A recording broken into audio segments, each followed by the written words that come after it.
大家好，歡迎參加古物古蹟辦事處嘅公眾講座。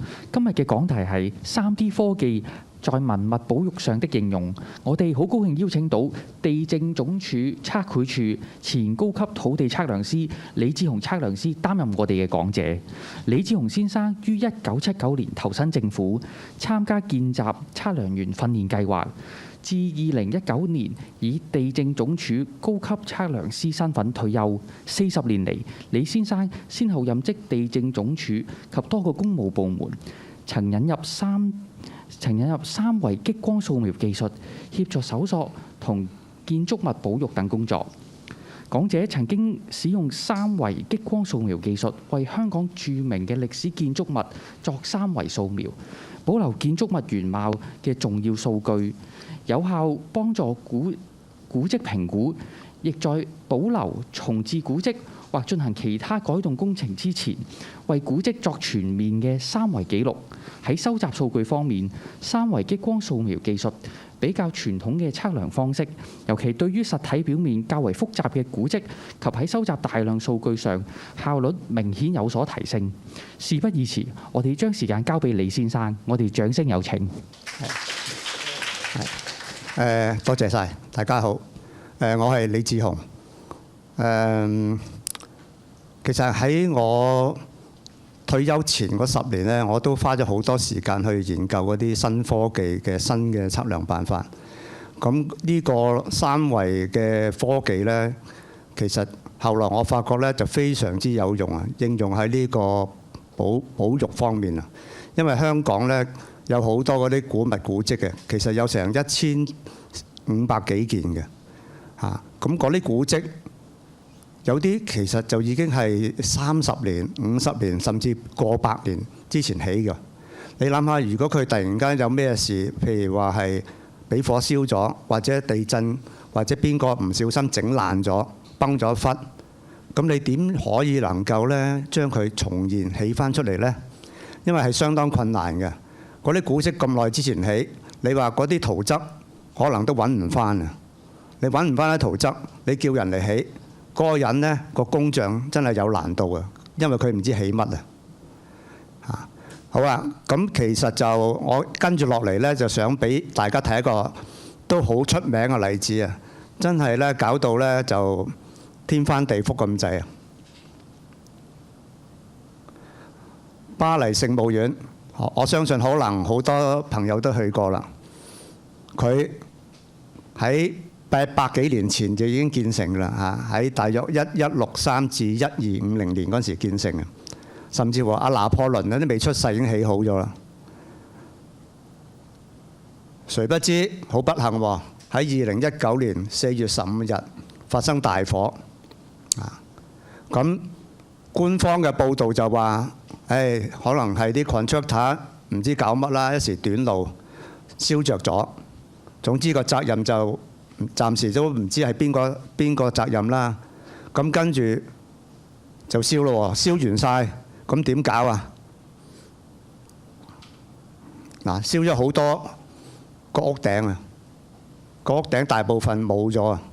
屋頂係啲咩嚟呢？係嗰啲木製嘅個尖頂啊，同埋有啲好特別嗰啲風向儀啊，同埋有3個嗰啲聖人嘅遺物都燒咗。大家係咪即刻喺度諗？如果我係法國政府，我要重建翻呢扎嘢出嚟，我點搞呢？咁可能有啲人話，有啲相喺度啦，有啲相揾翻啲相，咪整翻佢出嚟咯。咁大家再諗清楚啊！啲相其實你唔知有幾大細喎，嗰件東西。因為而家要搞重建呢，整翻佢出嚟，我哋要講緊係好精細嘅尺寸喎，唔係求其咁啊！求其咁，我同你都搞到啦，要好精細噶嘛。但係好精細咁點搞啊？呢個所以就係最重要嘅問題啊！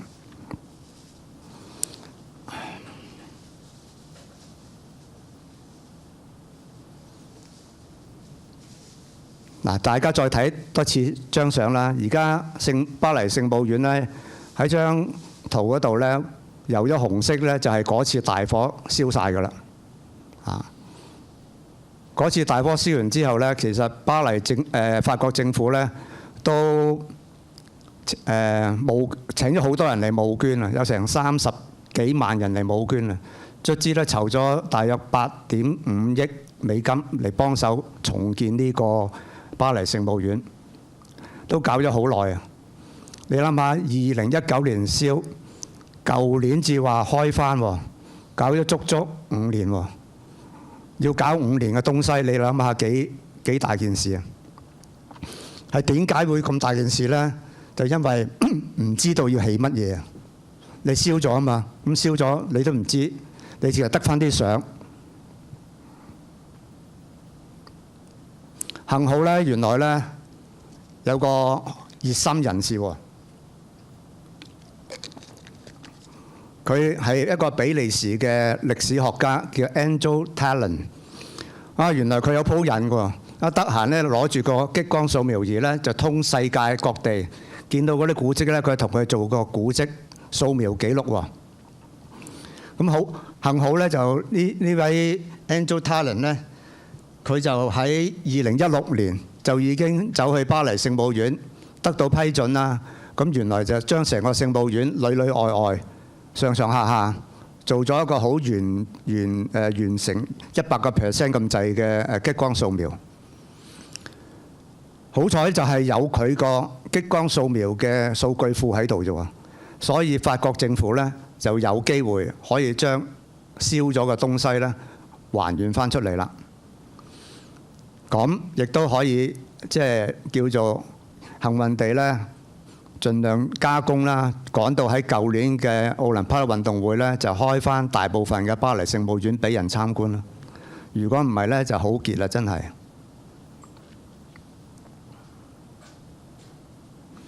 呢幾張相睇翻當時呢位歷史學家啦嘅 Andrew Tallon， 佢捧住啲激光掃描儀入去聖母院裏邊做嘢。下邊嗰2張相呢，就係佢做出嚟嗰啲成果啦，嗰啲激光掃描嗰啲，我哋橙色嗰張呢，就叫 point cloud 嚇，啲雲點圖嚇。左邊嗰張呢，就係因為個激光掃描儀呢，佢係已經有一個數碼相機嘅，佢一路做掃描呢，一路都可以幫即係嗰個主體嚟做攝影嘅。咁佢好彩有佢喺度咋，如果冇佢呢個掃描嘅數據庫呢，我相信法國政府就係好難，絕對接近冇可能將個原貌燒咗啲原貌咧起翻出嚟嘅，因為你真係唔知起乜啊！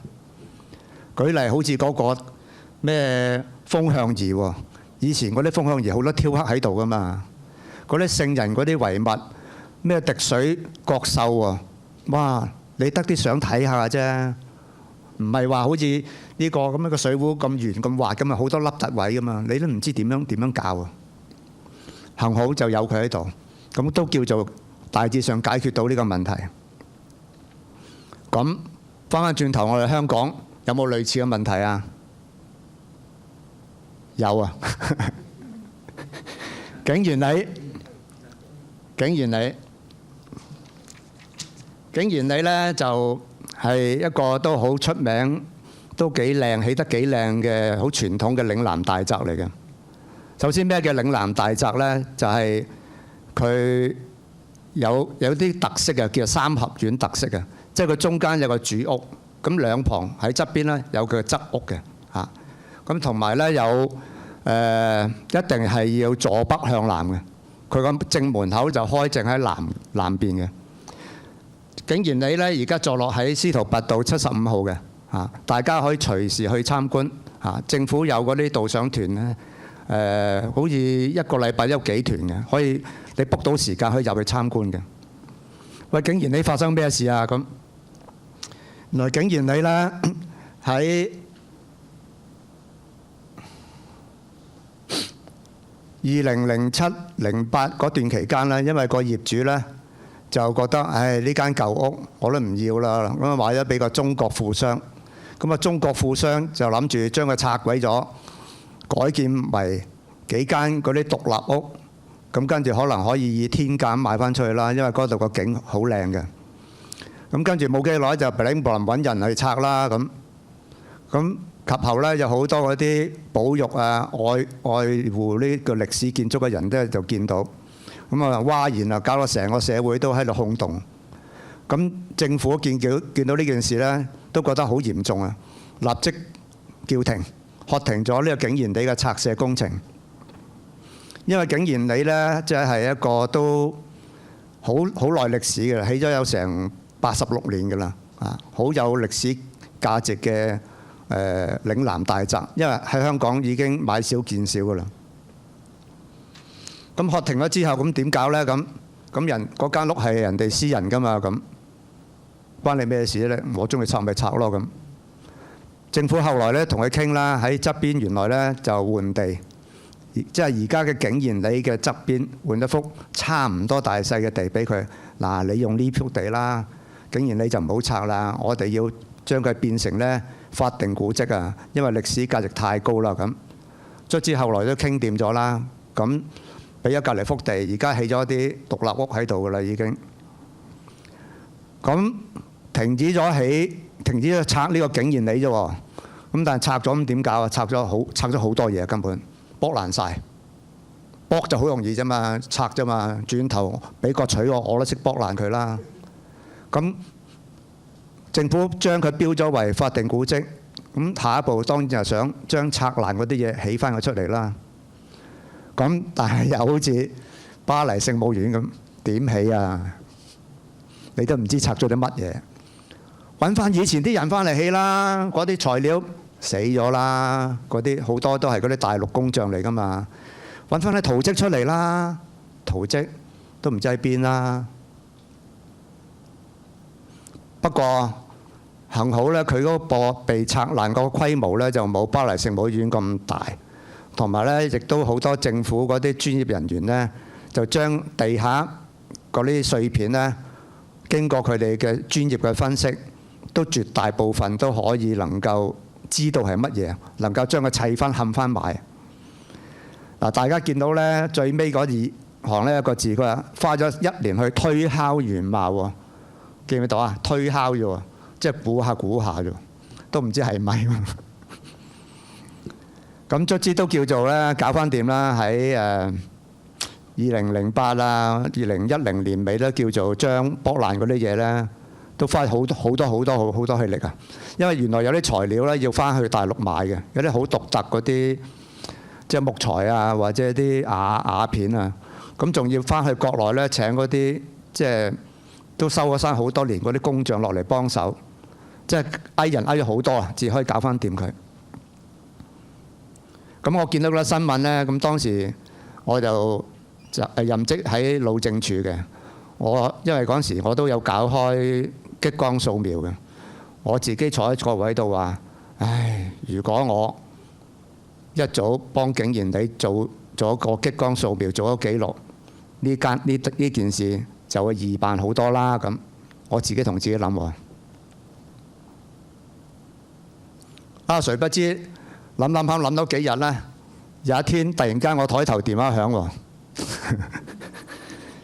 原來呢，古蹟辦有位總秘書打電話嚟嗱，佢好高級㗎，高我幾級㗎，佢自己親自打電話嚟喎，仲好笑。當天就話一聽電話，佢話阿 Ben Sir 早晨咁，哇係，通常我呢啲咁嘅卒仔咁細，而家呢個咁大嘅總秘書長叫我 Ben Sir， 我心諗佢打親電話嚟都唔方好嘢啦。原來佢話：唉，你知景賢里啊點啦咁。啊，早排有啲大學教授嚟同我講喎，唉，佢話如果你一早揾我幫你用啲3D 嘅拍照嘅辦法，幫你拍晒做晒記錄，你就唔使咁煩啦咁。不過總秘書長話：其實係咪真係得㗎，阿 Ben 咁？我即時話俾佢聽，得，你拎嚟睇下就得。嗱，睇下啫喎，我要強調個字眼，睇下啫喎。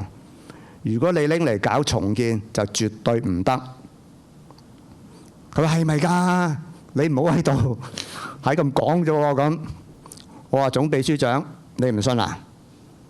唔信，你俾我入場試下咯。嗱，我做俾你睇，做完個結果，你至講都未遲，至批評我都未遲。嗱，我話其實個概念就係咁嘅。如果你竟然你咧一早做咗激光掃描，做咗第一次，到後來俾人剝爛咗，我再做第二次，咁第一次同第二次嘅記錄兩個一比較，我咪揾到剝爛咗係乜嘢咯？道理就咁簡單啦。但問題你有冇做第一次？如果冇做第一次呢，就神仙都難救。所以做第一次嘅激光掃描呢，係絕對重要，係必須要做嘅，係必須要同香港所有嘅歷史建築做呢個第一次激光掃描。咁啊，秘書長聽住，佢話好啦，咁啊，不過你入嚟試俾我睇啦，咁啊呢度解釋完啦，咁我其實之後再有同佢傾電話再解釋。其實嗰啲人話用相，其實唔係話真係唔得嘅，相就拎嚟睇下就 OK 嘅。嗱，好似呢張舊相咁，有個舊建築物喺度啦。我可問下大家啦，嗰個正門有幾闊啊？究竟嗰個窗有幾高啊？咁你要重建啊嘛，你要知個尺寸㗎。你唔係話求其嘅喎，喺張相度度啊？咁係幾準啊？你度到唔得㗎嘛？點解唔得啊？因為呢張相係冇比例。嗱，呢個 point 好緊要啊，冇比例。所以你有10000張相都冇用，你冇比例，所以你唔能夠揾到一個準確嘅所謂叫做尺寸。所以有相係唔得。咁舊文件就更加難啦，都唔知喺邊，亦都好難搞啦。總之文件都咁最好就有激光掃描嘅記錄。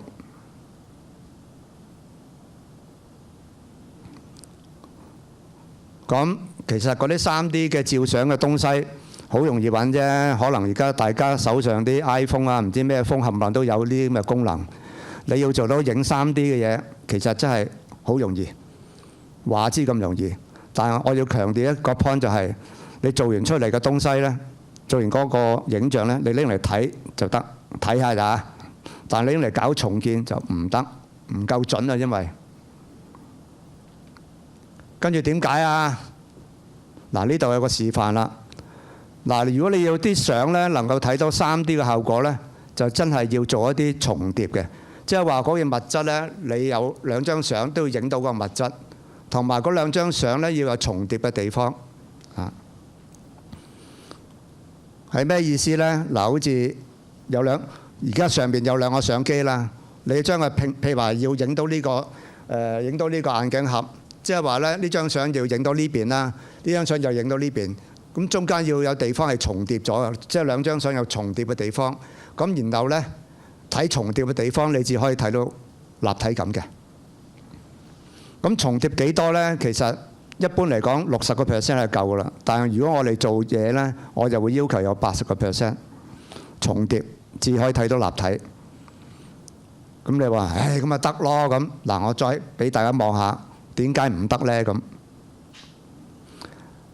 嗱，因為你嗰啲歷史建築有好多凹凸位嘅，好多轉彎位、凹凸位。嗱，好似呢個咁嘅東西有個凹喺度嘅。嗱，你影相。其實真係有啲位影唔到嘅喎，邊啲位啊？嗱，好似左邊嘅相機，你咪見到白白地色個角嗰個位，你咪影唔到咯。呢個就盲點啊，你影唔到。到右邊個相機係咪另外仲有一個白色嘅角落兜，你影唔到啊？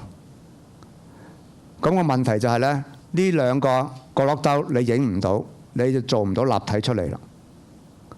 咁跟住個後果就係點啊？你就會誤判啊，就以為呢嗰個立體呢就好似跟呢條線咁行，即係呢條線落嚟呢條線打橫去上呢條線，係嘛？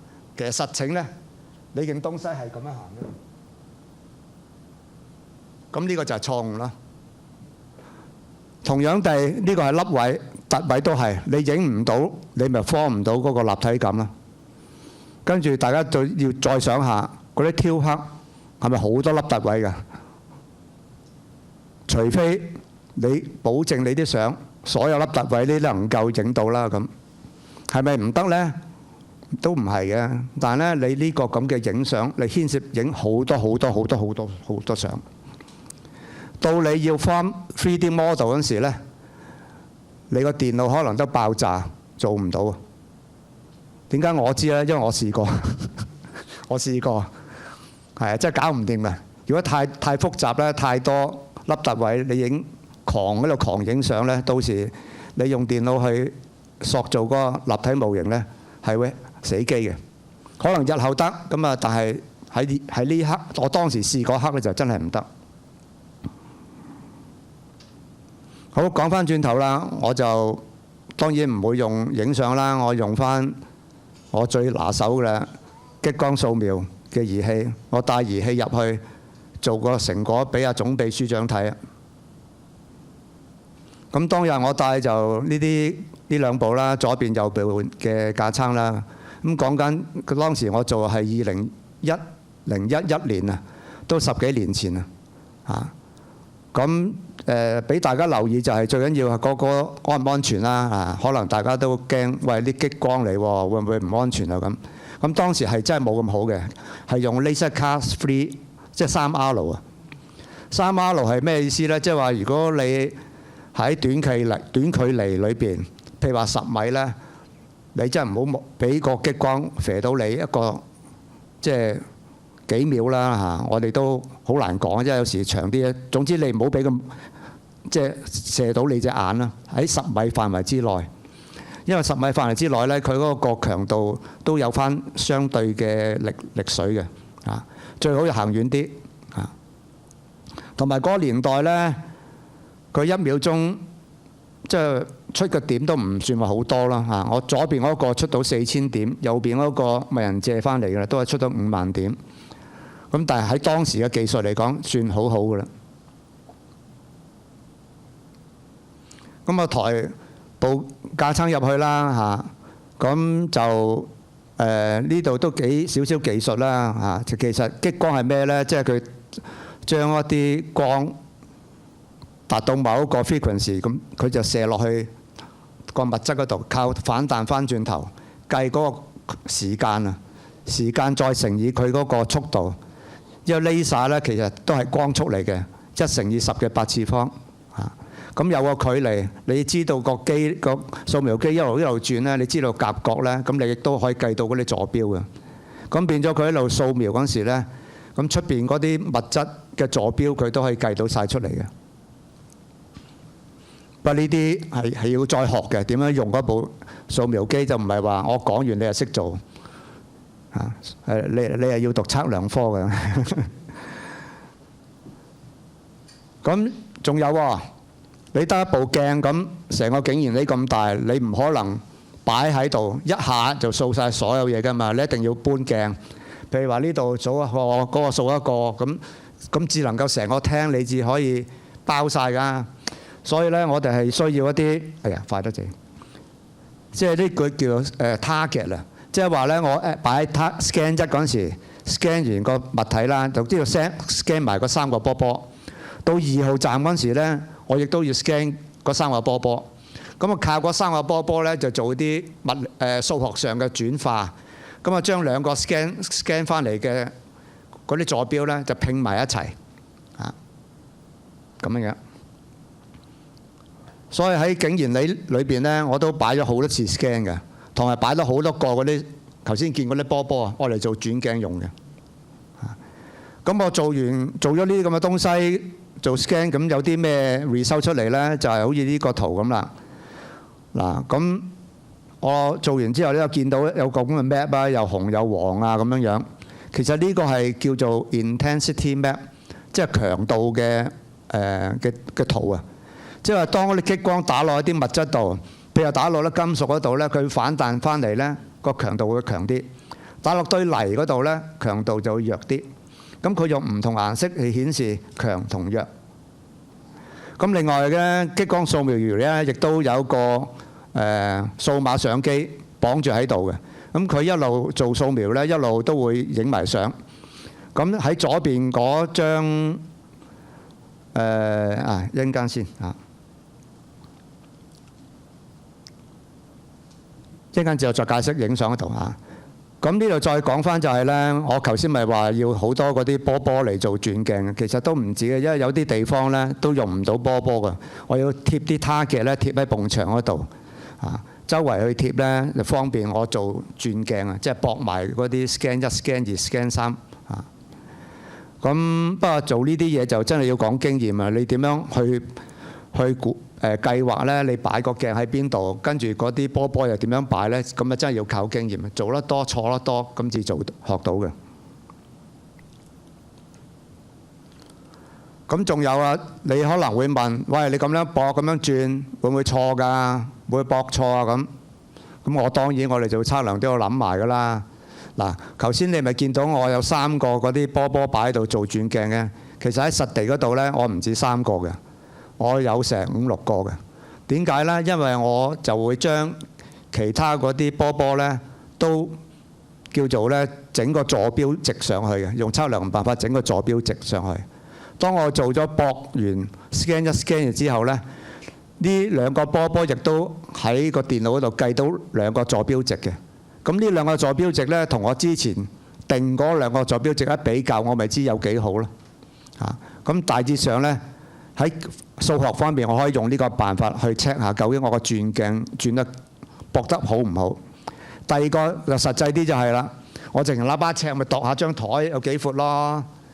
咁跟住就度喺個熒光幕嗰度呢，就度下嗰啲點同點之間，張台嗰啲點啊，究竟係咪咁闊咯？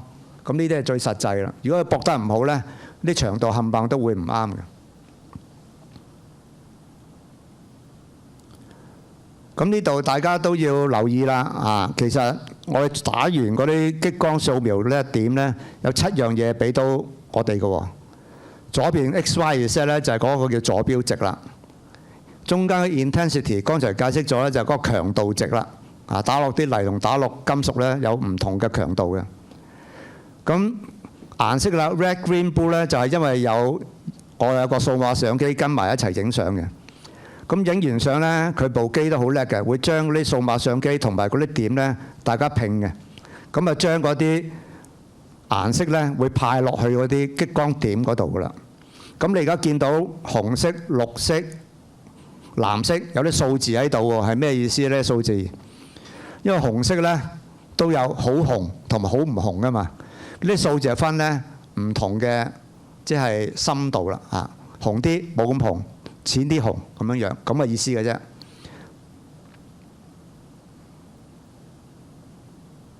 嗱，呢度睇一次清楚啦。嗱，左邊嗰個就 intensity map 啦，中間就影相啦。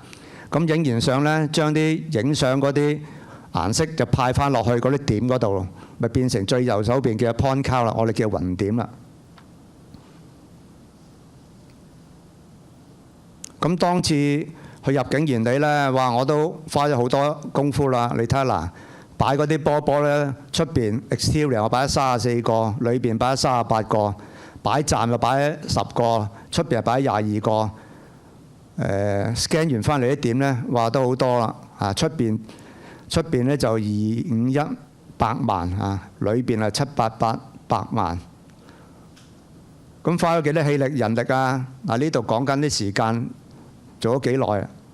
都10幾日㗎啦，10幾日時間都未計最尾呢，最尾嗰個 processing，即係翻去喺電腦度再要計數㗎嘛。淨係出去竟然你呢都花咗15天啦。咁做完一大餐功夫翻嚟點呢？咁我要俾啲容易實質嘅嘢啊，總秘書睇啊嘛。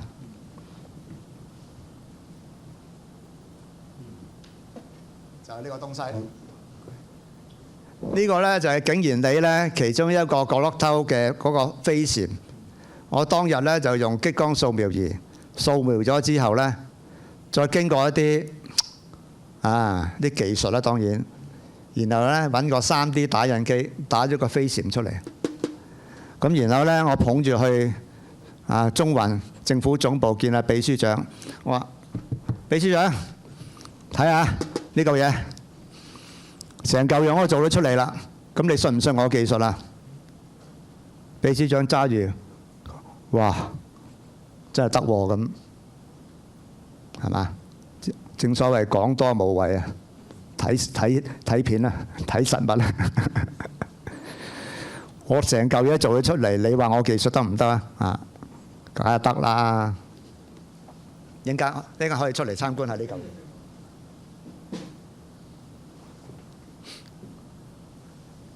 即係話咧，我個技術咧可以幫佢攞個記錄。假設真係呢個飛船爛咗，我都能夠做翻個模型出嚟，因為好重要啊！有咗呢個模型咧，我就可以俾啲工匠照呢個模型做翻個實物出嚟咯。嗱，呢個就係最緊要嘅理念啊嘛！你俾張圖、俾張相，個工匠佢搞唔掂噶嘛？你俾呢嚿嘢佢就搞得掂啦。佢有啲機器可以將呢嚿嘢咧放大，然後咧佢拼翻當時用嗰啲材料，可以整翻呢嚿嘢出嚟噶嘛。所以呢個就係非常之重要啦。咁啊，假設完秘書長佢話信咯，當然信啦，唔係點啊？有嚿嘢你都唔信我啊？咁信完之後咧，原來仲有好多後果啊！哇，去到2013年，維多利亞公園游泳池要拆喎。阿總秘書長我話：唉，我驚住有好多市民有呢個。即係嗰啲叫咩啊？話懷緬呢過去啊，緬懷過去。唉，呢個你知游泳池好多人喺度都喺度長大咁就成日游水。阿 Ben， 你可唔可以同我做個記錄啊？可能第日他朝就突然間有人想睇翻個模型，你都可以編翻出嚟啦。咁我話好啊，秘書長，你叫到我二話不説咁入去又做啦，今鋪。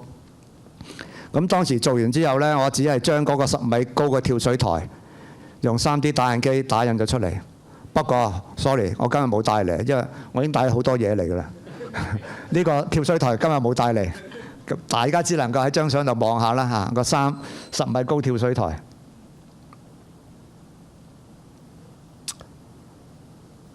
咁啊，呢度想即係又講少少，又係啲理論啦，係。等於當日我同阿秘書長講呢番話，我而家喺度再講多次。我話搞咁多掃描技術，其實好多優點嘅。嗱，我泵晒佢出嚟先，一次過講啦嚇。我話竟然你掃描咗之後呢，你可以起個3維坐標嘅數據庫啊。咁日後呢，有咩冬瓜豆腐爛咗、燒咗，你都可以。有個數據庫啦，我揾翻爛咗啲乜嘢咯，係嘛？同埋好似今時今日呢，我哋成日都要講 BIM 啊嘛 ，Building Information Modeling， 更加需要啦，符合呢個要求啦。你仲要將嗰啲物質，除咗個樣之外，係用咩料，咪入喺個 BIM 個數據庫裏邊咯。咁到時日後做分析、做計錢就好容易啦。上邊嗰個咩叫逆向工程呢？嗱，因為我哋做完個數據庫，我就可以好容易咧就將佢變成一啲平面圖啊，或者 cross section 啊咁。因為有咗呢啲圖咧，我方便去搞招標啊。因為出邊啲人咧做招標都係你俾個3D 嘢佢唔識睇噶嘛，要出張圖咧至可以搞翻掂嘅。所以叫逆向工程啦。有件嘢我調翻轉頭要做張圖。一般就有圖要做件嘢出嚟㗎嘛，而家調翻轉有件嘢做翻張圖。重新建設係咩呢？都類似好似巴黎聖母院咁啦，燒爛咗我咪起翻佢咯。我有個 database 我咪砌翻佢出嚟啫嘛。呢個好易明啦嚇。監控測量係咩呢？譬如話，竟然你咁今日喺度好好啦咁，他朝一日突然間咦嗰附近作路喎咁，有下陷喎。咁竟然你可能會打傾側㗎嘛？咁如果我喺佢未傾側之前，我 scan 一次，之後3個月我再 scan， 6個月後再 scan， 咁我 compare 下1、2、3次 scan， 我咪知究竟有冇傾側咯。下邊作路啫，咪由佢作咯。有冇傾側？咁我起碼知傾側都幾多咯。如果傾側得大，咪話俾工程師聽，喂，而家傾側都好大啦，你要諗下辦法啦咁。嗰個比薩斜塔都係咁咋，用呢啲辦法㗎。如果咪點知佢斜幾多啊？唔通你揾把尺去度咩？度唔掂㗎嘛，同埋唔準咯。咁所以呢個三維激光掃描咧真係好正。呢度用文字講咗頭先我講嘅嘢啦，我唔再重複啦。唉，跟住總秘書長又揾我啦。到2007年啦喎，呢個知唔知係咩啊？大家可能好多人都去過啦，拍拖喺度食花生、望海啲日子，皇后碼頭啊，後生可能有幾個後生未去過啦。點解要拆啊？當年就因為要起而家新嘅中環碼頭啊。咁呢個舊嘅皇后碼頭呢，就要移位啦，冇辦法，咁要拆。咁我又應總秘書長要求，我又抬啲架撐去同佢 scan 晒啦。scan 完之後，仲要編晒 number 喎，邊條 column 係1，邊條柱係2，邊條係3。點解啊？編晒 number， 我咪第日可以幫佢。他知道一日，如果突然間話，喂，我想而家喺灣仔某處將個皇后碼頭重現翻出嚟，得唔得啊？咁我有晒啲記錄梗係得啦。大家知唔知而家皇后碼頭拆晒㗎啦？件佢唔係剝爛晒喎，即係佢哋好巧妙地咧解開成一嚿嚿一嚿嚿。你第日只要冚翻佢，揾啲專業人員冚翻佢，擺翻上去咧，就變翻個皇后碼頭出嚟嘅喎。咁嗰啲組件咧就擺喺大嶼山政府啲倉。呢度有啲相，大家可以懷緬翻啦。當日喺邊度剝花生，邊度喺度拍拖，係嘛？呢個就係我激光掃描嗰啲intensity map 啦。我剛才話同佢編 number 啊，整咁多圖就係搞呢啲咯。整晒啲圖，邊條柱同邊條柱相關嘅，大家關係有晒尺寸㗎啦。整埋啲片俾佢睇添啦。將啲雲點咧撮合成一條片，咁大家就可以好似virtual reality VR 咁啊，可以現場去望一望當時皇后碼頭係咩樣啦。咁呢啲科技就比較喺當時嚟講係難嘅，但今天嚟講就容易啦。因為個目的就係你一定要上到互聯網 Internet， 去到手機呢個級數，你至有人中意睇嘅。你下下要話買個唔知咩超級電腦要睇到，咁就蛇都死啦，係咪？呢個唔使驚㗎，拆咗啫，其實啲料仲喺度嘅。如果突然間民意要求話喺某處，或者你樓下整都得㗎。呢個遠景啦，睇下皇后碼頭。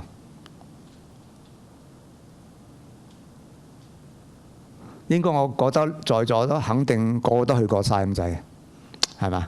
皇后碼頭，你話當年嚟講呢個真係好靚嘅地方啦，喺度釣魚啊、拍拖啊、剝花生啊、講天講地啊咁，哇！呢個真係非常之好嘅地方。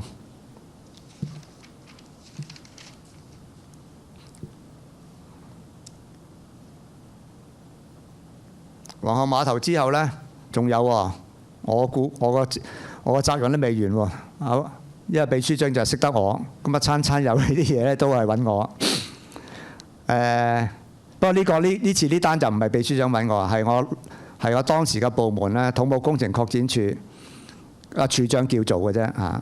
呢個孫中山紀念館，即係而家叫金堂第，喺衛城道啊。大家亦都可以隨時入去參觀嘅，有導賞團嘅，免費嘅。我就當時亦都係用激光掃描儀啦，入到去同佢成個外貌做晒整個記錄嘅。整完之後呢，喺部門嗰度都搞過一個導賞團啦，我帶隊啦，帶啲土木工程擴展處嘅同事去參觀。呢張相呢，其實有啲玄機㗎。玄機話翻俾大家聽啦，點解總秘書長識得打電話嚟揾我咯？因為總秘書長係當天有參加我呢個導賞團，佢聽我噏過，聽我喺度吹過，點樣激光掃描啊，點解金堂第啊咁。所以呢，到竟然呢件事係發生係之後噶嘛，總秘書長記得我嘅説話，就走嚟問我咯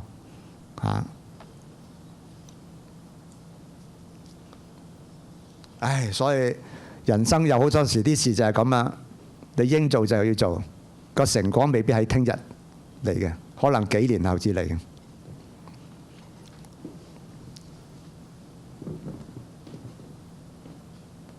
呢個就係總秘書長。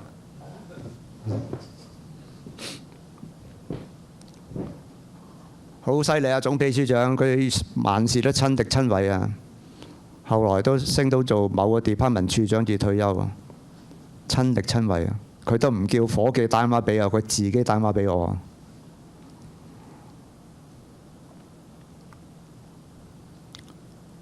呢個都係啦，又係部門叫我做嘅。嗱，落馬洲一個美德家屬2級歷史建築，因為當時喺附近就起高速公路啊，就驚喐到佢啊！亦都因應呢，當時附近啲村民話：喂，我呢件嘢呢個家屬呢係100年歷史嚟㗎，你而家喺度逛一喺度作，做乜嘢爛啊咁？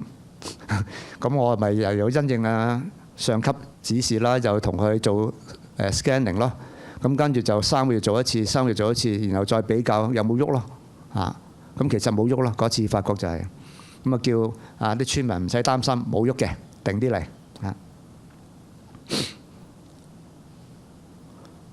咁科技呢，其實一路咁會進化嘅。咁去到比較近期啲呢，嗱，而家呢張相見到係比較新嘅 laser scanner 啦，新嘅激光掃描儀。大家重點要留意啦，嗰個 laser class 咧，而家叫1㗎啦。1係咩呢？係對隻眼呢係好安全嘅，因為佢激光射出嚟嘅能量就比較弱啊，就唔會令到你隻眼呢受傷嘅。同埋第二個你留意喎，佢measurement speed 喎，976，跟住3個0喎後邊，即係話1秒鐘咩意思啊？接近100萬點喎，肥100萬點激光出嚟喎，你話犀唔犀利啊？點做啊？我就唔識啦，佢哋啲科學家做到咯咁但係我哋做測量就係一個用家咯用到呢啲科技真係好幸運啊！咁跟住落去就係發展到我有啲新嘅儀器啦，可以快速啲，1秒100點喎。你諗下，我呢度如果 scan 1分鐘，好多點啦，轉頭已經搞掂晒成間房啦。以前咪可能我要搞1個鐘頭，而家就可能2分鐘搞掂啦。呢個就係進步啦，社會進步、科技進步嘅好處。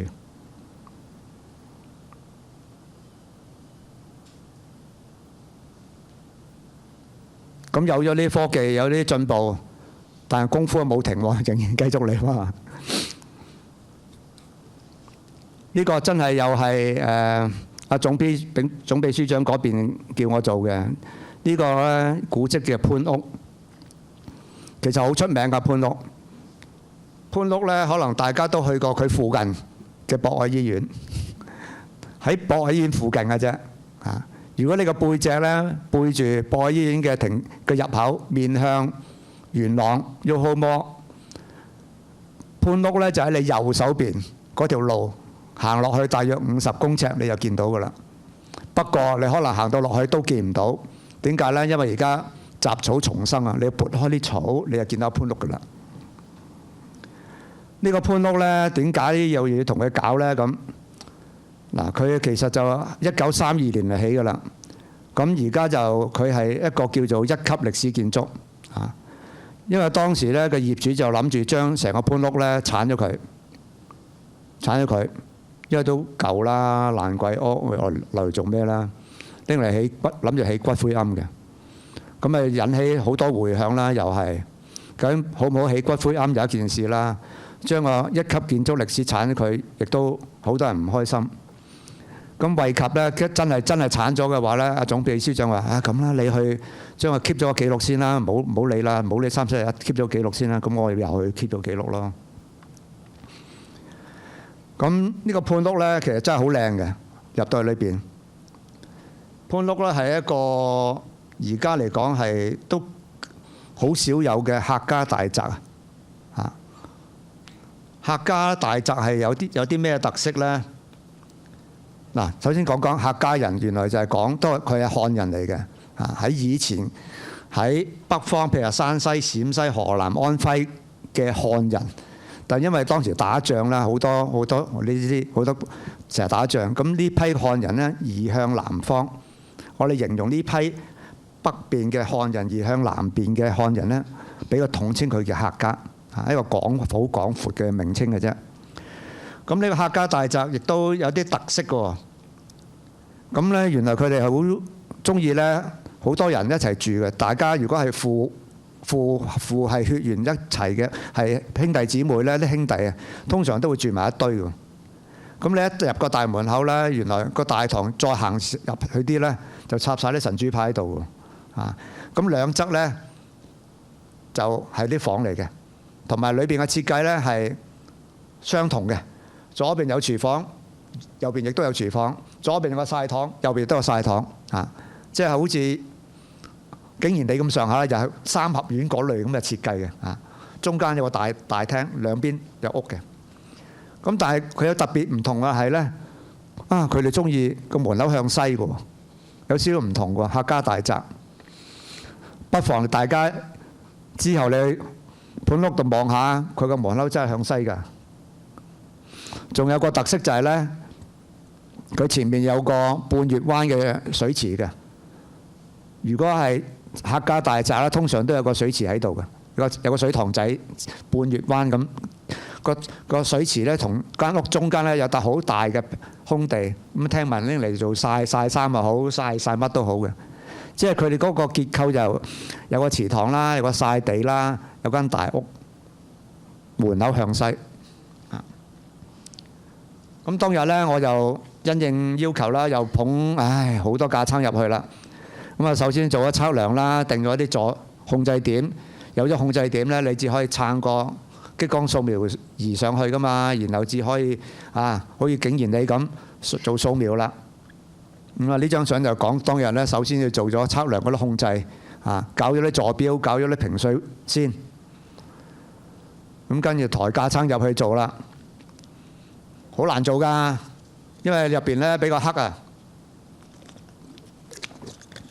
你見中間張相呢，我都有拖燈嘅。如果唔係呢，入邊黑咪掹掹呢，個掃描儀雖然有相機啊，影完出嚟你睇得唔清楚嘅。變咗對於你日後呢，想變成將啲點變成一個模型呢，就有困難嘅。咁仲有右邊張相，你見到話有啲位都幾高嘅，我都要撐到好高個鏡腳咧，至將個激光掃描儀咧升到好高，即係都難做㗎，唔係話搞一日㗎，即係搞咗我都幾個禮拜咯。咁搞完之後有啲咩得果啊？有啲咩得著啦？好似剛才我竟然你嗰度提過啦，有啲 intensity map 啦，有啲相啦，有啲雲點啦咁。咁但係有曬啲嘢之後翻嚟都未得嘅喎，因為仲要執，我哋叫做 noise 啦。嗱，係咩意思咧？當你打激光射出去嗰一刻，出邊唔係真係咁安靜噶嘛？可能有條毛跌落嚟，有條樹又飛過，有隻烏蠅又飛過，你啲激光打到個烏蠅，咪翻嚟咯個點，咁嗰點咪錯咯。有好多類似啲咁嘅 noise 啊，啲塵都會嘅。如果大粒啲嘅塵，所以我哋翻嚟之後咧，將啲雲點咧，又要揾電腦系統將佢移走嘅。所以呢度亦都花唔少嘅氣力嘅。不過我聽聞而家最新嘅科技，因為引入咗 AI 啊，咁呢啲嘢就可以用 AI 咧，就快啲去執啊，即係唔係話唔使執，係快啲啊。以前就唔係要揾人眼啊，呢個係咪 noise 啊？嗰個係咪 noise 啊？係啊，咁啊捽咁樣樣啦，咁啊做到天光啦，係咪？好，做完出嚟。俾個東西大家睇下啦，嗱，你嗰就潘屋啦，喺即係猶如咧，你喺高空度望上落潘屋個樣，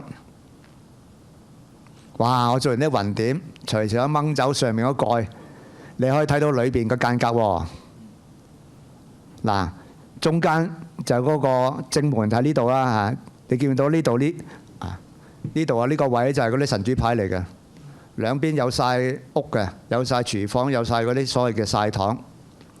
呢張相睇嚟唔清楚唔緊要，因為今日呢我帶咗而家最左手邊潘屋個 3D 實體模型喺現場，一陣間大家可以行前啲望一望。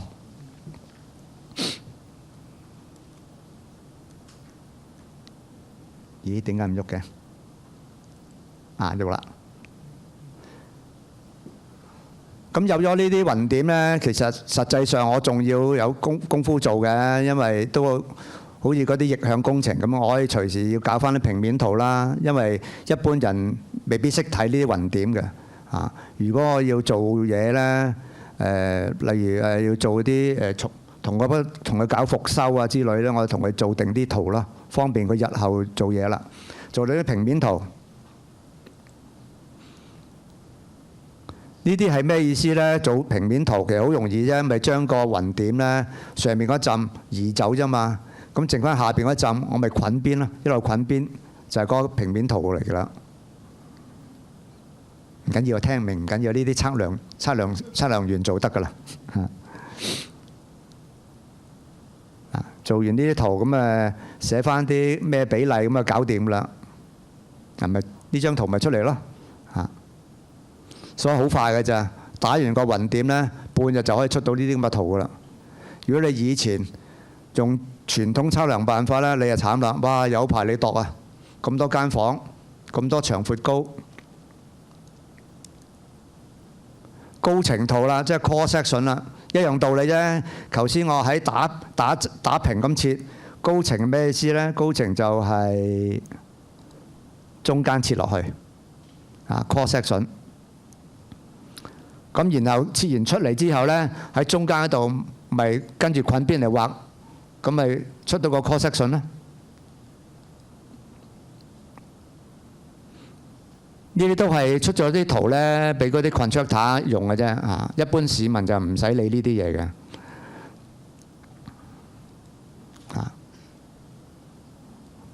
咁啊，呢個張 cross section 啦，高程圖，潘屋。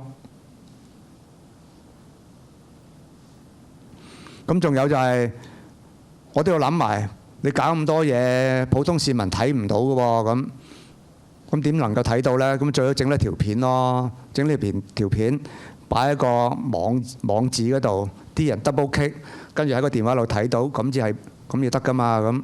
咁我做咗前邊嘅功夫先啦，我整咗一條片咯。哎呀，唔得嘅，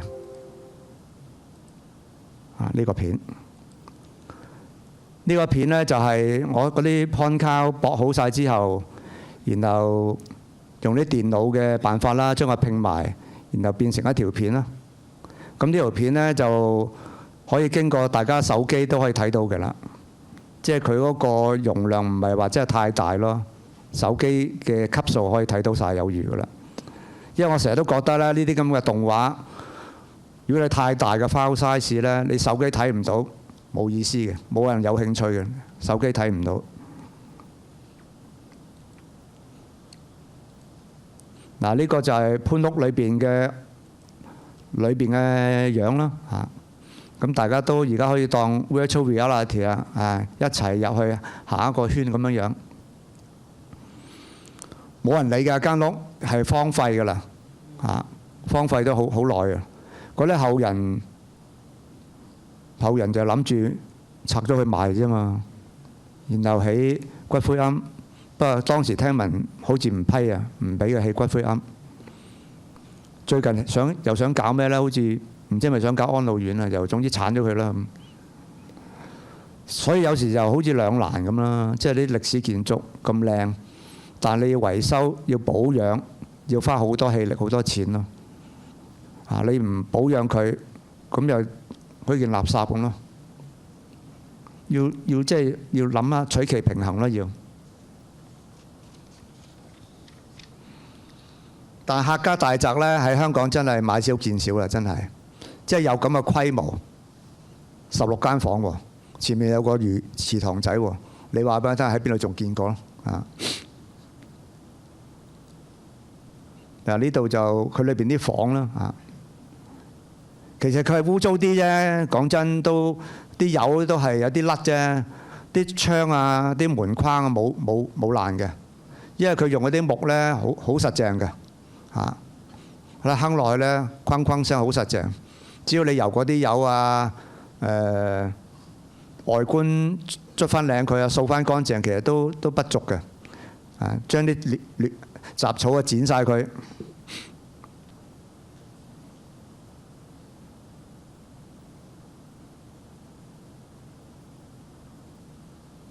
啊，仲有喎，間屋都幾涼喎。嗰時我入去做嘢都係夏天嚟㗎。啊，唔知點解入到去咧，哇！好似唔開冷氣，唔係等同好似開冷氣咁，好涼下嘅。因為佢係樓底高啦，同埋人字頂啊，同埋好多嗰啲嘅天井咧。頭先啲相大家都望到，所以都幾通風啊。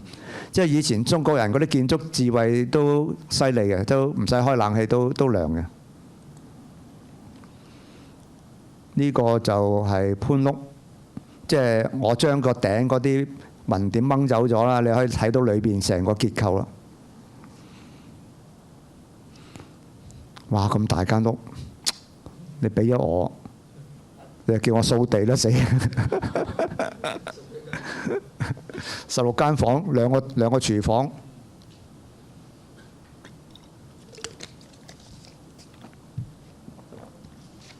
以前啲人真係好有錢啊！即係有錢嗰批係好有錢啊！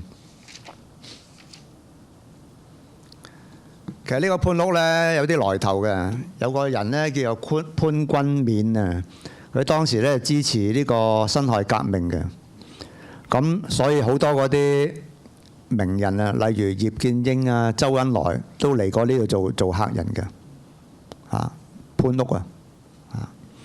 咁後來咧，亦都二次大戰嗰時咧，俾日軍徵用嚟呢個做軍事嘅總部嘅，所以都有啲來頭啊！呢間潘屋，可惜啦，而家就棄置荒廢啊。不過大家可以隨時去參觀啊，記得啊，個位置喺博愛醫院右手邊，行50米到就得㗎啦啊！但係你撥開啲野草，你就睇到佢喎嚇。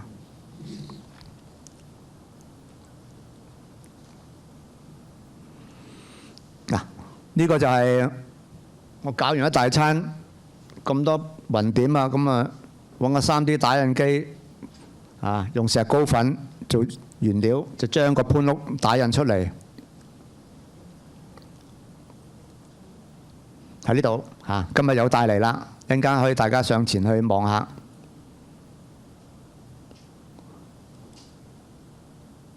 仲有喎，我做潘屋嗰陣時咧，因為有啲位置佢真係好複雜啊！嚇，嗰啲雕刻，我用嗰個咧，用鏡腳嘅掃描儀咧，根本都唔夠準確啊！我要即用一啲手揸嘅 handheld 嘅 scanner，近距離對到埋去，咁同佢做激光掃描，至可以做得準啊！因為呢個潘屋咧，門口咧兩邊有對木獅子嘅。啊！你如果大家你 Google 下上網睇啊，佢其中出名嘅地方就係呢對木挑嘅獅子，而家仲喺度㗎，你去現場可以見到㗎。咁當時咧，我就用嗰個激光掃描儀手提嘅，同佢做個記錄。而家呢度張相咧，翹個雙手孭個背囊嗰個就係我啦。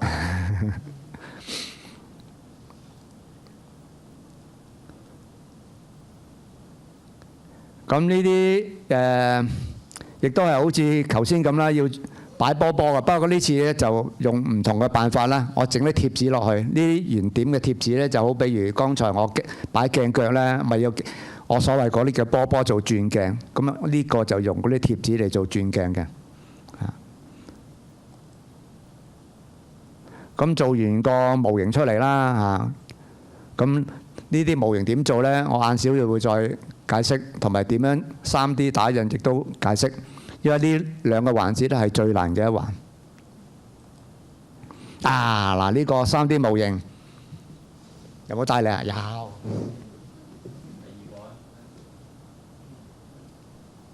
呢你而家真係要埋嚟啊！你個個唔睇都唔緊要，一定要睇呢個。因為咧真係好細緻。你埋嚟咧，你以為哇係咪象牙嚟嘅呢嚿嘢？事實唔係啊，呢個係 3D 打印出嚟嘅模型嚟嘅，係用咩啊？樹脂膠。呢個模型咧掟落地下都唔爛，呢啲一掟落即刻爛，因為呢個石膏粉。呢個真係我覺得靚到不得了。樹脂膠個材料係樹脂膠，同埋好精細啊！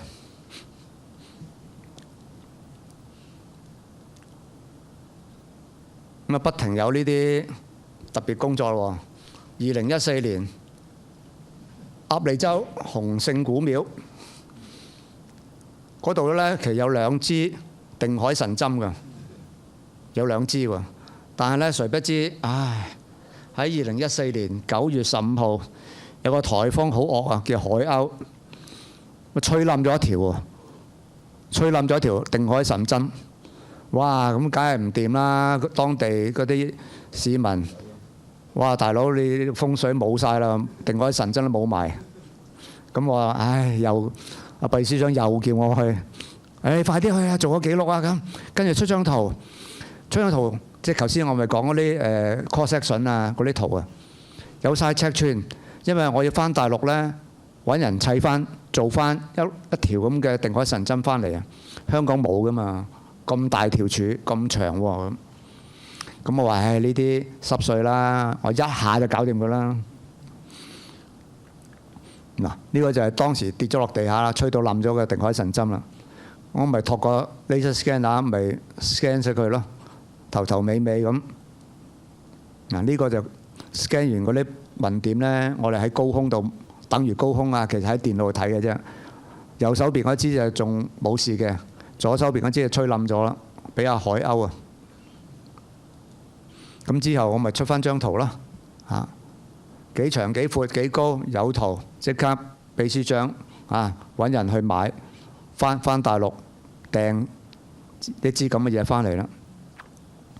及後呢支嘢運嚟呢，哇！嗰日開心啦，插翻上去，即刻搞個聯歡會啊！喺洪聖古廟。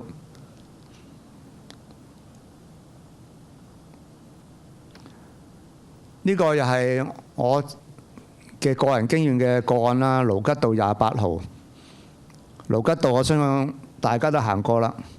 但28號呢喺邊呢？可能你未必有為意。咁如果下次再去嘅話呢，你就為意下咯28號。不過你而家再去嘅見到個28號就已經冇咗㗎啦。因為呢個3級歷史建築呢，當時個業主就話：唉，都咁舊。我都想拆毀咗佢啦，拎嚟起獨立屋啊！原意就拎嚟起2至3間啦，獨立屋。咁啊，望住維多利亞港，哇，又可以賣到天價啦！不過當時喺呢個盧吉道28號呢，唔係咁順利喎。原因個業主就想將盧吉道喺出邊呢，咪有條路仔入嚟嘅，變成呢度嘅私家路，俾佢啲車可以出入。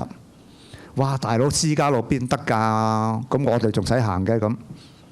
盧吉道係大家嘅，即係散步嘅財產嚟㗎嘛。咁你整個私家路咁點啊？咁卒之梗係搞唔掂啦。咁但係而家地下嗰度就盧吉道28號起咗新屋㗎啦。咁我聽聞都啲車都可以入嘅，但係用啲好細架車咯，同埋佢要攞特別嘅牌照咯。其實盧吉道係可以車入得去嘅，只不過平時就唔係咁多車，因為喺嗰度住嘅人亦都唔多啊。要好特別嘅牌照啦，因為你喺度住至得咯啊。同埋嗰啲工程車有時都入到去嘅。咁我見啊秘書長叫到又捧啲架撐入去啦，同佢做個記錄啦嚇。咁類似好似景賢地咁啦嚇，做個記錄。不過呢次做嗰陣時呢，我都有同呢個影相呢個方法做一啲實戰實地嘅比較，因為其實呢啲3D 數碼科技其實得2款嘅啫，一係你用激光掃描，如果唔係你就用影相辦法，冇第3樣噶啦。如果你落到水就用 echo sounder 嚇。如果喺陸地就得呢兩樣嘅啫嚇。咁當時係做咩呢？我揾同事又揾啲無人飛機啦，飛上去盧吉道28號頭屋頂度影相，然後砌個立體模型出嚟。咁之後同我激光掃描嘅模型比較，睇個偏差。咁當時亦都叫同事飛喺唔同嘅高度嘅。因為高啲就冇咁準，低啲就準啲，再低啲就準啲，但係咧牽涉相就多啲，即係要睇下做邊個效果會做到個好啲嘅結果。咁做完出嚟呢，就係發覺其實呢度就係咩意思呢？唔係咁好嘅結果就紅色咯，就係正咯，即係突咗出嚟，凹咗落去負0.04 cm 嚟嘅嚇，就兩頭兩尾就冇咁好嘅，中間啲就比較吻合嘅，即係同我激光掃描嘅結果吻合嘅，所以大家望到呢個屋頂呢，其實平平地呢啲位呢，其實都接近吻合嘅，係只不過有啲位呢係比較凹嘅呢，或者突嘅呢，就唔係咁吻合。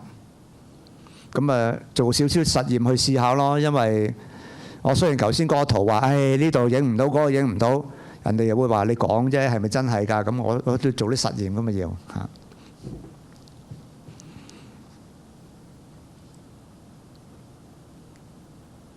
咁啊，潘屋係咪呢個盧吉道28號啦？咁啊，卒之我完成晒啦，整好晒個雲點記錄，又交咗俾阿總秘書長啦。咁我就功德圓滿啦。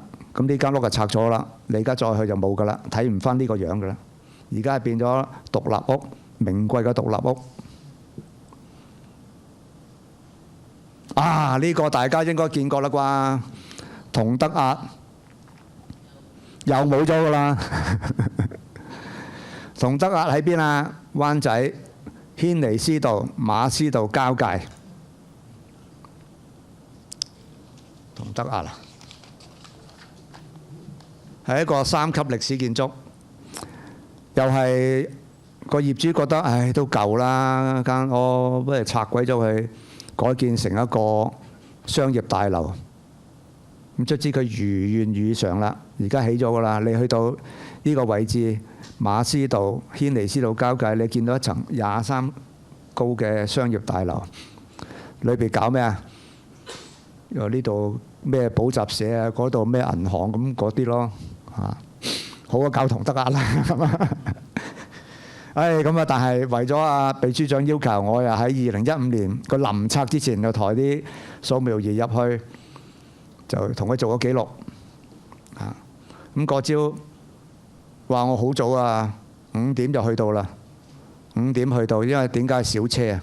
小車就冇人騷擾我，我7點就收工啦，趁住啲車未走出嚟，我7點我收工。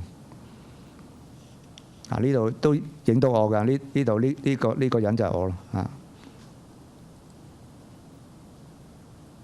呢度當時工作嘅相。做出嚟嗰啲雲點嗰啲相，最緊要呢個，我又整咗個3D 模型，今日又有帶嚟喎。喺而家前邊最左手邊嗰個就係同德押嘅3D 模型嘅實體，所以有晒咁多模型，大家信唔信啊？嗱，咪就係攞嚟拆咗，我有晒個記錄啊嘛，有一個數碼記錄。你話起翻出嚟咪起翻出嚟咯，不過有冇人起咁解嘅啫。但我起碼有個記錄，我編都編得出嚟啦。你話點會起唔到啫？係咪 ？OK，呢度就係咁啦。政府後來秘書長嗰啲知道啦，唔通下下都揾我去做咩？唔係辦法㗎嘛。香港有咁多個歷史建築，我識做啫，都唔得㗎嘛。咁佢話。都係唔好啦，都係要整一個測量隊咯。咁卒之就搞咗好多文件啦，係咪好多雞腸啦？嗰啲文件遞上遞落。咁卒之喺2016年5月就成立一個3維激光掃描小組啦。呢度相呢度著啡色，即係其實呢個就係我啦嚇。咁側邊嗰啲就係後來成立咗嗰啲職員嚟嘅嚇。咁日後係咩呢？日後秘書長就唔使再揾我啦。就叫佢呢個手下你去搞掂佢啦。咁佢哋咪聽我講下咯，點樣做點樣做。咁跟住有儀器有軟件，其實唔難嘅。你做咗幾次，碰咗幾次壁，你就搞得掂㗎啦。話跟住佢哋做好多功夫啦。嗱，呢個大館啊，又係佢哋做嘅。呢個做晒記錄啊，大館啦，中環財政司署啦。因為佢哋之後佢嘅職業專職，每天都係做呢樣工作啊嘛。我嗰陣時就唔係，我係兼職嘅啫嘛。我自己有自己份內嘢啊，我都兼下咁。哇！佢哋主打啊，呢個中環嗰個差館啊，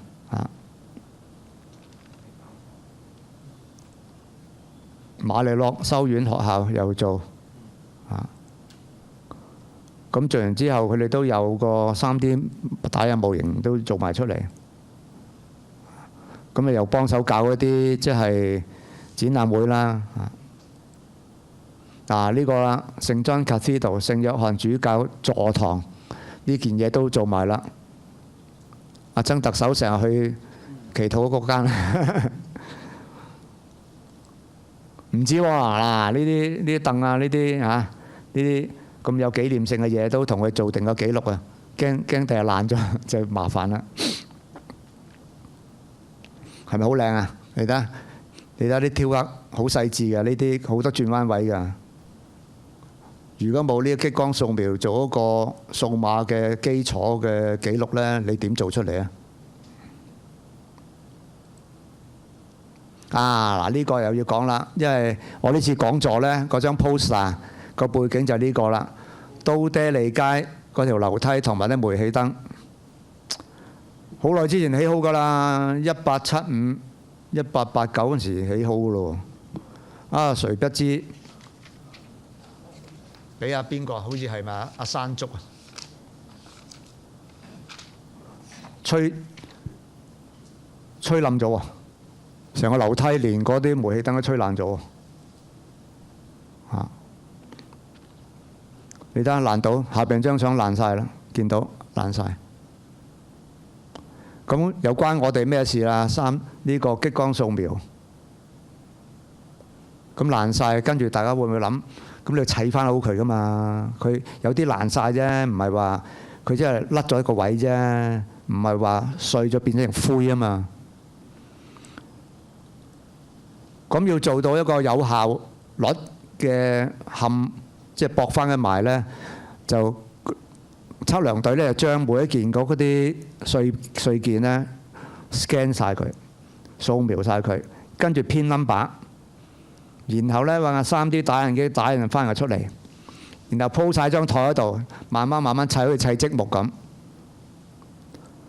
好似呢張相咁，卒之咪砌翻成個原貌出嚟咯。咁有咗個原貌，你咪跟翻佢啲 number 啫嘛，咪喺實地嗰度抬翻。哇，原來1係駁4嘅喎，咁你咪駁住1就駁4咯。駁完之後前面駁10嘅，咁你駁翻跟翻個 number 嚟駁咪得咯。跟住呢個模型啊。呢個3D 打印模型，你咪可以駁晒成個都爹利街個樓梯出嚟咯。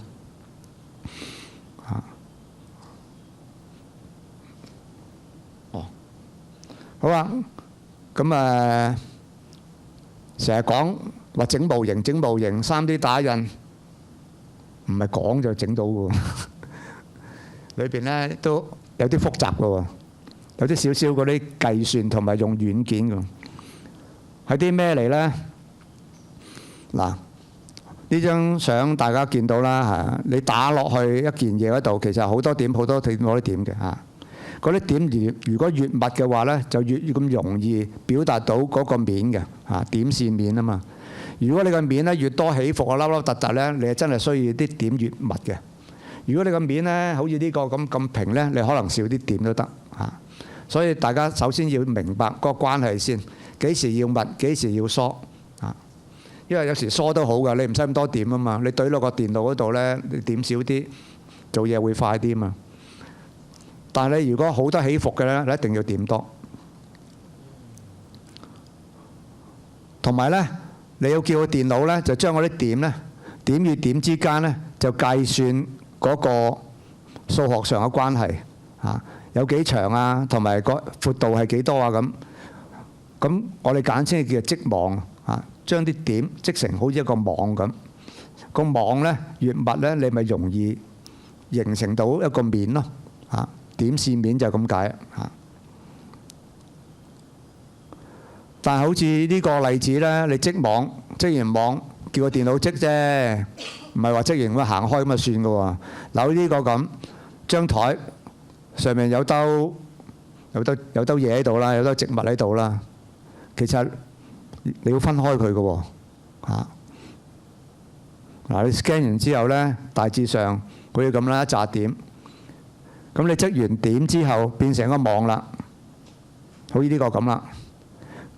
跟住其實要做手腳就係話咧，你要將呢碟生果同張台分開喎。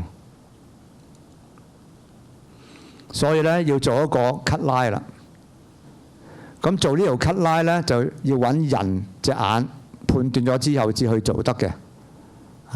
所以織完網咧，我哋自己嚟講就係叫做執啊，所以要執好啲嘢嚇，將嗰啲物件咧分開一嚿嚿，將佢歸類啊嚇。上面嗰碟生果同張台係唔同嘢嚟㗎，你將佢歸類分開佢。咁呢度咧係會花啲時間嘅。不過今天咧個科技又發達咗啦，留意呢度嘅例子就係我哋已經有啲 AI 嘅計算辦法㗎啦，將啲點快速地分類。佢第一個最容易理解就係話咧，佢哋計算一個叫 point distance 啊，點與點之間嘅距離。嗱舉個例啦，呢個實物咁，如果打曬啲點喺度，呢啲點同點之間係咪應該個點個距離好短啊？但係如果呢個點同呢張熒光幕個點係咪距離好遠啊？咁其實你揾個距離咪可以篩走呢個面咯嚇。呢個點呢紮點應該佢嗰個點嘅距離就係最相近噶嘛。我哋揀一啲 point distance 係最短嘅，咁咪可以歸到呢嚿嘢出嚟咯嚇。咁就唔會話咧呢個同呢個咧黐埋一堆咯。咁呢個係第一個嘅考慮啦，用 AI 可以做。第二個咧，用 AI 可以做到咧，就係嗰個 intensity 啊，即係強度啊嚇。剛才大家記得啦，我哋激光點有7樣嘢㗎嘛，有一個嘅 intensity。如果同類嘢咧，佢嗰個 intensity 係咪應該一樣咯嚇？留意呢張快得滯添，好似右手邊呢張相咧，啲台同凳咧個 intensity 翻嚟唔同嘅。所以佢有唔同嘅顏色，咁所以咧，我亦都可以用 AI 咧，可以將佢叫做分類嚇，英文叫 grouping， 容易啲做 grouping 啦。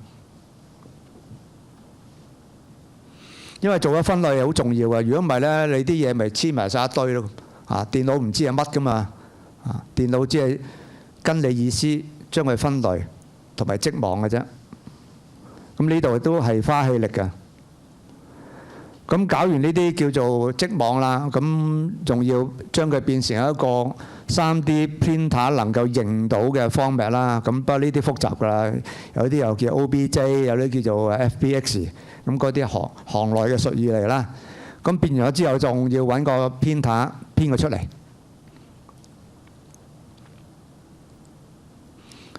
嗱，3D 打印咧亦都複雜㗎嚇。大致上咧，首先個原則咧有兩類嘅，一類嘅加，一類嘅減嚇。咩嘅加咧就係將啲原料咧駁埋，就變成嗰個立體模型。咩嘅減咧就將一個譬如話一個四方嘅一堆粉咁，將唔要嗰啲 cut 走咗佢嚇。咁呢個係減。咁喺坊間咧就大部分嗰啲係講翻先。你成日見到就係個打印機咧有條膠帶嘅啦嚇，嗰啲就加咯嚇，即係駁埋，燒溶嗰條膠帶駁埋就變成一個立體模型啦。但係呢啲膠帶嘅打印機咧就唔啱我哋做古蹟用啊，因為佢唔能夠做到好仔細嘅嗰啲凹凸位啊，因為我哋要求啲凹凸位好仔細，因為可能講緊幾個 cm 或者位啦，咁嗰啲打印機做唔到咁嘅效果嘅。咁一定要用啲特別啲嘅打印機嚇。咁呢度過程就快速地俾大家睇啦。當時我整完個模型，咁啊用咗呢個打印機，咁啊打印咗呢個模型出嚟啦。咁其實背後發生緊啲咩事呢？其實呢，3D 打印呢有幾種技術嘅嚇。有啲嘅擠壓成型啦，有啲嘅選擇性啊，乜咁。不過嗰啲我唔講啦，我講係最尾嗰個三維粉末點黐接成型嚇。係一回咩事呢？即係話我哋將嗰啲材料鋪咗一啲粉喺個 3D 打印機嘅平台上邊，咁然後呢，透過你個模型嗰個即係指示，咁用個 3D 打印嘅頭帶定啲膠水黐嗰啲粉嚇，跟住你嗰個模型嘅設計，嗰個橫切面黐咗啲膠粉。喺黐膠粉黐完嗰啲粉嘅期間，亦都將顏色噴落去。好啦，將呢個面黐完之後呢，佢嗰個平台會降低少少，跟住再鋪第二浸粉，然後嗰個頭呢亦都會跟你嗰個設計模型呢，又捆住嗰邊，又黐嗰啲粉，同埋噴顏色。咁如是者呢，佢一路咁降落去呢，最後就會變噴黐成一個立體模型㗎啦。呢個用圖嚟解釋我剛才講嘅東西啦。呢個就又再用個公仔嚟話俾大家聽發生咩事啦。鋪浸粉咁然後假設你係要畫個蘋果嘅咁然後呢個頭呢就圍個蘋果周邊畫個圈，咁然後呢就將個蘋果個台呢再降低，又再鋪浸粉，咁繼續就再黐個蘋果，咁一路如是者一路降到最低呢，之後呢就可以成個蘋果就整到出嚟啦。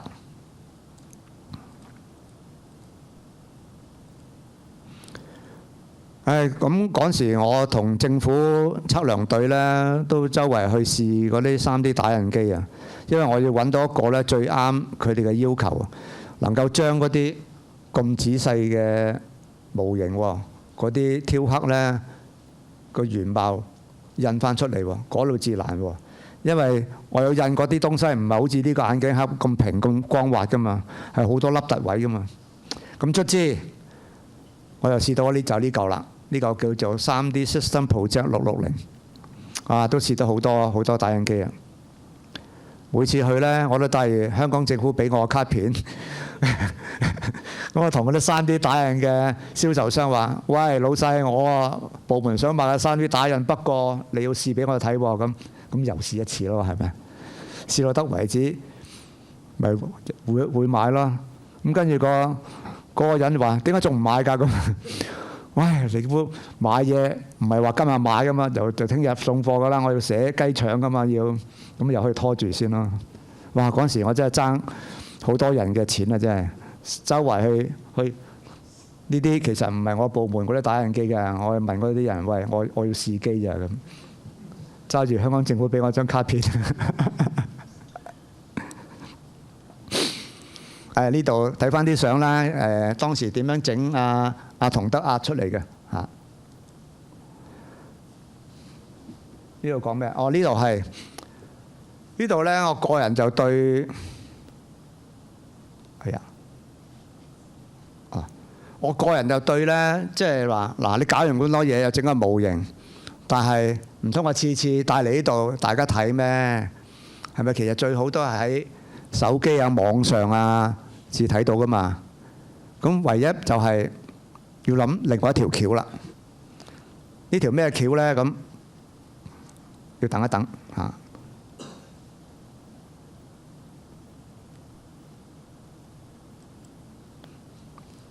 見到啦！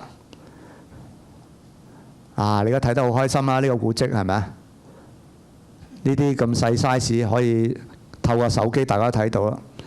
嗱，呢個呢，我要強調一次就係拎嚟睇嘅啫。大家拎嚟睇，好開心睇得。你唔係拎嚟重建啊嘛，所以拎嚟睇嘅嘢呢，我就可以用影相辦法去影個 3D 效果出嚟啦。純粹俾大家睇嘅話呢，就可以用相機做。影咗出之後呢，就擺喺個網址，咁大家可以隨時見到呢個想睇，咪 double click， 你咪手機咪睇到咯。嗱，呢個就係我自己好希望他朝一日呢，政府部門能夠做到嘅水平啦。其實呢個水平亦都唔難啊！喺外國呢，有晒呢啲咁嘅網頁㗎啦，將嗰啲好著名嘅建築、歷史建築做晒呢啲咁嘅相㗎啦。呢啲人呢，隨時double click 入去又睇到裏邊，咁又可以揸住個 mouse 咧轉嚟轉去。我而家喺度都轉到俾你睇啦，係咪？唔難根本啲，但係要做咯。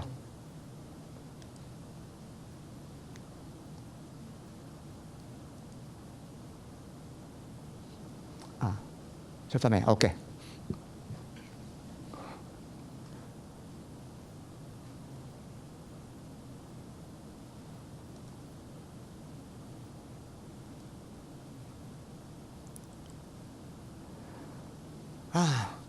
仲有就係，如果我成日用住嗰啲擺鏡腳嘅掃描器咧，其實都要搞好耐㗎。嗱，香港有132件法定古蹟，有1400幾件1、2、3級古蹟，加埋有1576件嘅古蹟。如果我用擺鏡腳嗰啲去做記錄咧，閒閒地平均計啦，我都要搞5日整一件。咁計下條數咧，就要7000幾日。咁政府人員做嘢唔係日日做噶嘛，一年做200幾日嘅啫。咁你除一除條數，要34年喎，要做完喎，34年唔好啊，係咪啊？3個禮拜差唔多，係咪啊？34年喎，咁就係咩辦法咧？咁要諗咯。俾我諗到喎又。點解咧？因為我退休之後，因緣際會，我又翻政府做翻幾年喎。翻政府做翻幾年嗰陣時咧，就喺嗰個部門度，佢係買咗呢件東西喎，叫做咧 Backpack Laser Scanner with Camera。哇！呢件嘢啱使啦，我覺得我孭住佢一路行就一路可以做個激光掃描啊，就唔使下下擺鏡腳啊。點解咧？因為佢背後用咗一個叫做技術，叫做 SLAM，Simultaneous Localization and Mapping。呢個技術咧好新啊！其實呢個計算辦法以前都有嘅，只不過以前咧嗰啲電腦啊、嗰啲晶片冇咁快咁解啫。但而家叻好多啦，嗰啲晶片可以好快去計。呢個技術係咩意思咧？嗱，好比住呢個人擠喺個激光掃描喺間房度，佢係企定喺呢個位啦，咁佢掃描晒成間房啦。咁掃描晒成間房之後咧，佢就定咗呢間房周邊嘅坐標啦。咁靠個周邊坐標咩，咪可以定翻佢而家企嗰個位置咯，係咪？用計算辦法計得翻佢而家企個位置。咁跟住嗰個人咧，佢只要行前一步，佢又再 scan 成間房啦。咁有兩組數一比較咧，咪可以計得到佢移動咗幾多咯。呢個就叫做 SLAM 嘅計算辦法啦。SLAM 唔好以為同你哋冇關啊，日後好大關係添啊。SLAM 啊，對你嘅生活啊，個個人都有關係嘅。一陣間我再講。因為而家嘅計算嘅工具咧叻咗好多啊！呢個 SLAM 好多嘢都裏邊有用到 SLAM 嘅嚇。好似呢啲咁嘅自動清潔機械人，佢係射一啲光出嚟嘅，佢見到有嘢阻住佢咧，佢就唔會行噶啦。類似啦嚇。不過呢個都影響你唔多。最大影響大家就係未來嘅自動駕駛系統啦，就用 SLAM 嘅呢個技術。不過我亦都解開一件事要澄清就係呢，因為自動駕駛技術呢，而家亦都有兩大門派。第一大門派呢，就用激光掃描，但係咧要配合一個好精確嘅 3D 地圖，要兩樣嘢一齊 work 嘅喎。而家我哋祖國呢，就用緊呢個技術嘅，因為祖國啦個能力就好將好多嗰啲大嘅城市，譬如北京啊、上海啊、廣州啊、武漢啊咁冚唪唥有晒 3D 地圖。好啦，架車行嗰時呢，佢有激光掃描，同埋呢佢一早裝定咗嗰區嘅 3D 地圖喎。咁佢咪好似個 slam 咁咯，射，咁咪可以標到一個當時架車嗰個 moment 嗰一秒鐘嘅地圖啦。咁佢咪可以 compare 佢架車裏邊一早裝個地圖啦。咁可以確定到個位置啱唔啱啦。咁有咗呢個咁嘅技術呢，佢一路再行，咁咪變咗有指令，佢知道點樣行咯。所以中國呢嘅自動駕駛技術呢，就用 SLAM 係用激光掃描，但係一定要配合 3D 地圖。呢個係中國嘅方法。至於美國呢 Tesla 馬斯克就唔係喎，佢用影相辦法，因為佢覺得呢自動駕駛唔使搞咁多嘢嘅，因為你 3D 地圖有可能成日都要 update 噶嘛，要更新。我覺得突然間有條橋駁咗條橋，你咪要咁咪唔準咯。係咪？有呢個問題喎。咁佢嘅方法就係話呢，應該架車嗰個 3D 咪嗰個自動導航系統，好似人眼咁，我靠望，跟住用個腦嚟決定。咁佢點樣做呢？就係架車上面裝好多相機，佢要 build up 嗰個系統嗰陣時咧，就每天都成日周圍去影相，所以佢哋嗰啲客戶呢，其實佢架車每天翻去叉電呢，裏邊嗰個 data。佢嗰個影相嗰啲 data 咧，就 upload 去佢個 AI 個 engine 嗰度做嘅訓練㗎啦。咁日後咧又靠 AI 靠影相嚟做嗰個無人駕駛嘅系統 make decision 啦。點樣幾時轉左幾時加油？馬斯克就行呢條路嘅，用影相；中國就行激光掃描。知道啊？知少少啫。咁我有件咩講翻呢個東西啦，有咗佢，咁咪試下咯，係咪真係咁準啊？咁，因為我都要做嘢測量，都要講準確噶嘛，你咪講快就得噶嘛，係咪？快冇用㗎，咁咪做咯。其實我做係咩意思咧？我喺度咪 scan 完呢度咯。咁呢啲其實你見到啊，有高有闊㗎嘛。咁我 scan 完之後呢，我咪度下實地個長闊高咯，咪同我 scan 翻嚟嘅效果比較咯。咁我咪知道有幾好咯。同埋呢，我可以實踐去求證下個時間啊，要做幾耐？好似嗱類似呢啲咁嘅房呢，如果我左邊我咪要擺1、2、3、4擺5個嗰啲鏡腳嘅 scanner 咯。但係如果我用頭先背包式嗰啲呢，我孭佢行去入去，可能行幾分鐘已經搞掂咯喎。係咪爭好遠啊？你擺鏡腳，你擺快極你都要2、3個字啊，擺一鏡啦，擺5鏡你咪乘5咯。但係我呢個2分鐘可能都搞掂啦。所以我得出結論就係未到。得出結論就係呢。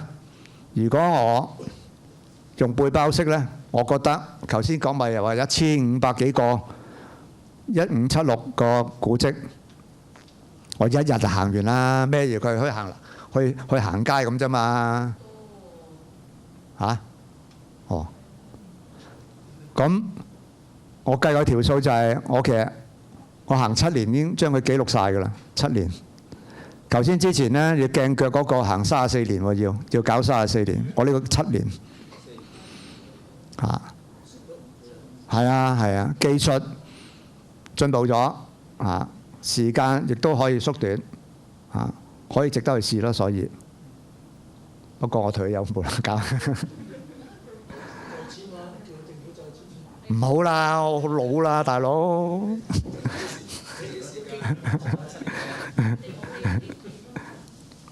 其實講完啦。咁跟住落嚟嘅時間咧，都可以俾大家問下問題嘅嚇。不過我亦都明白大家可能要沉澱一下，至諗到啲問題等等等等。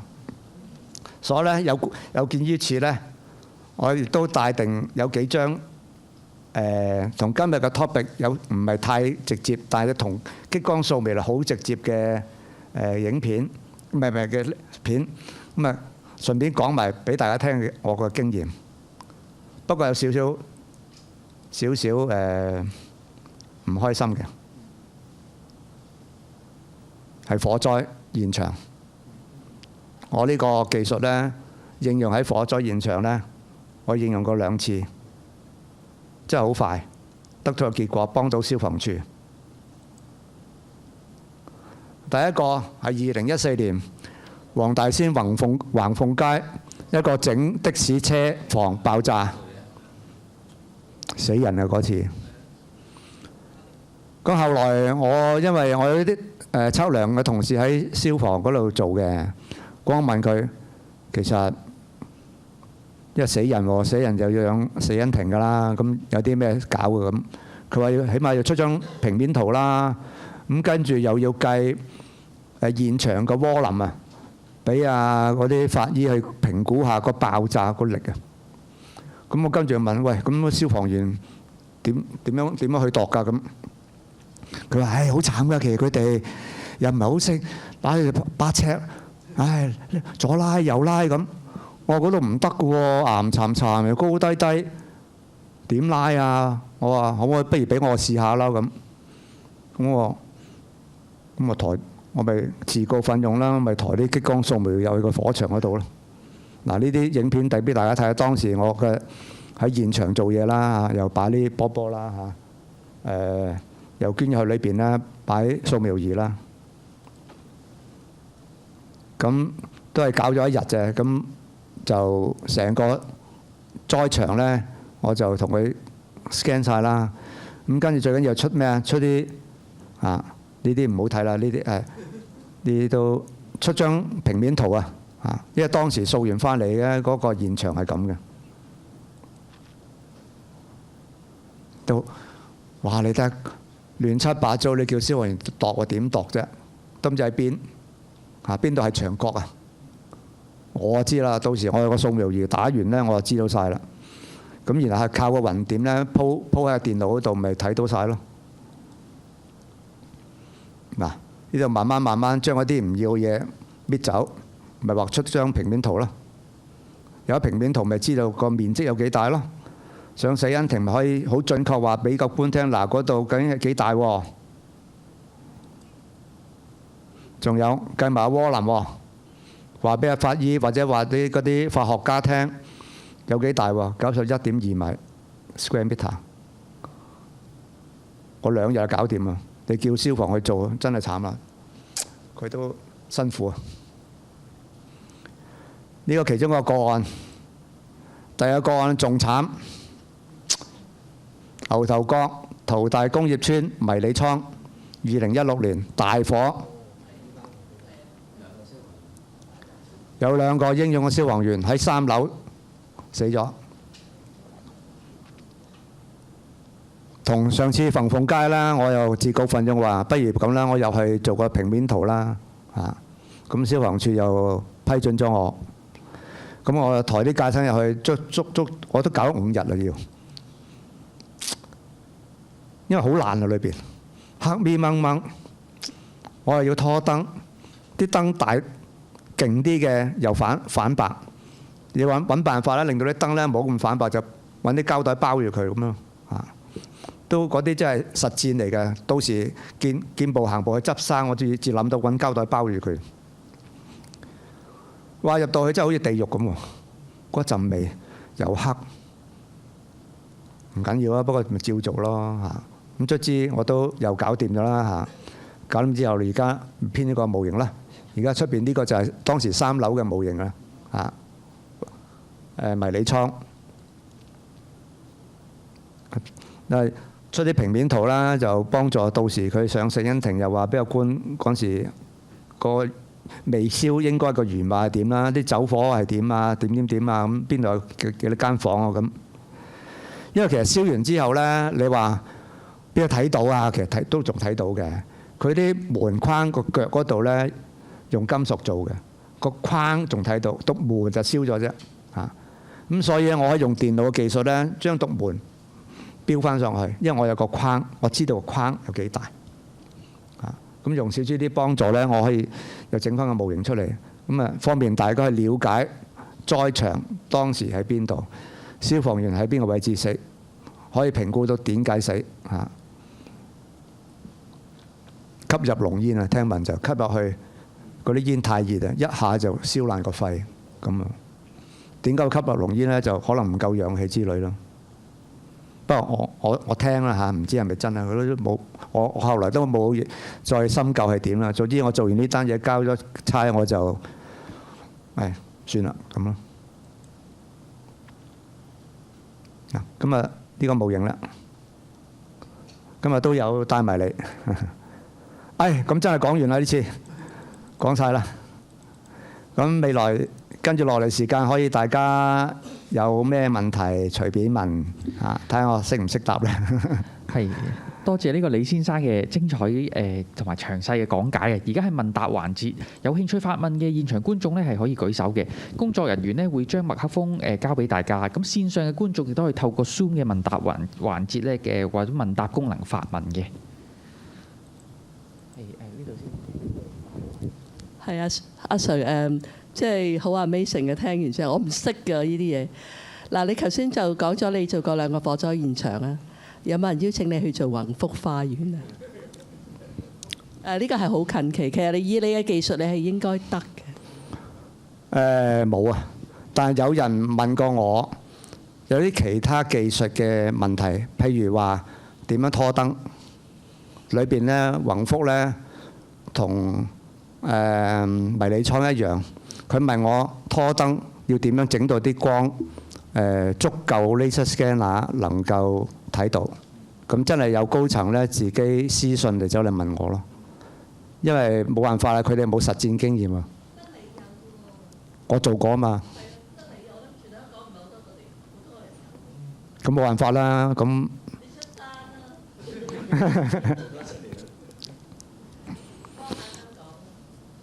冇嘢嘅，當時佢哋有問我，馬上答咯。但係你話實際要孭件嘢入去咧，就唔一定要我嘅，好多人都識孭嘅。我經驗係初時嘅啫，其實而家都好多人好多經驗㗎啦嚇。好，跟住另外後邊呢位先，之後就前面呢位好。係，李 Sir 你好，係好豐富嘅內容，咁我哋都學到好多嘢嘅。咁因為你頭先提到一個虛擬現實嗰度，因為我本應我係做虛擬現實呢個方向嘅，咁我都想了解下同埋請教下，就係你覺得虛擬現實喺我哋呢啲數字啊或者係文化遺產呢一個領域，有冇咩一啲新嘅應用，或者有冇咩好有趣嘅一啲未來嘅一啲拓展嘅空間呢？其實一定要搞添啦，因為你做完咁多嘢，最好我就覺得起碼古蹟辦呢要搞個網址咯。咁然後將啲古蹟嘅記錄啊，譬如話嗰啲模型啊、啲相啊，同埋嗰啲文字技術咧，就擺喺呢個網頁嗰度，咁啊方便啲市民咧去呢個網頁撳幾下，咁你手機就睇到，咁就得咯。咁但係咧，我相信有啲技術嘅東西咧係要擊破嘅，因為嗰啲呢咁嘅模型咧個 size 好大嘅，你要透過互聯網咧去到你手機咧都唔係一回咁易嘅事咯。咁裏邊要做一啲可能叫做將個 size 縮細啲啊，有啲技術嘅嘢要突破至得咯。但係咧我自己之前試過就係咧。用影相嘅辦法影個模型咧，就一定得嘅。但你話要將個 point cloud 嘅模型都放埋出去咧，就好難，就難啲啦。除非你將個 point cloud 嘅模型咧啲點溝稀佢，溝稀佢。舉例，好似你知道你 scan 完呢張台咧，其實好多點嘅，其實只不過你要4點，係咪啊？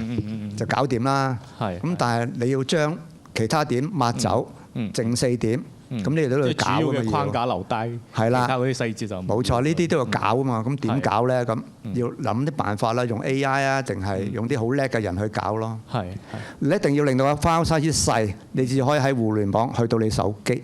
如果唔係，都難嘅。嚇，佢盞你輕機啫嘛，輕機就冇人要，冇人睇㗎啦。係嚇。好咁我見外國咧有個網址嘅 CYRA 啊，CYRA 500-500，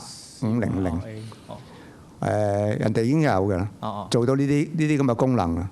咁你 click 上去咧睇到啲相咯，咁你可以揸個 mouse轉嚟轉去，跟住放大咁有啲文字咁樣樣咯。咁佢連中國有啲歷史建築嗰啲擺喺 CYRA 500嗰度嘅。咁我覺得呢啲技術唔難啦，係咪啊？都唔係話遙不可及咯。好多謝晒，多謝。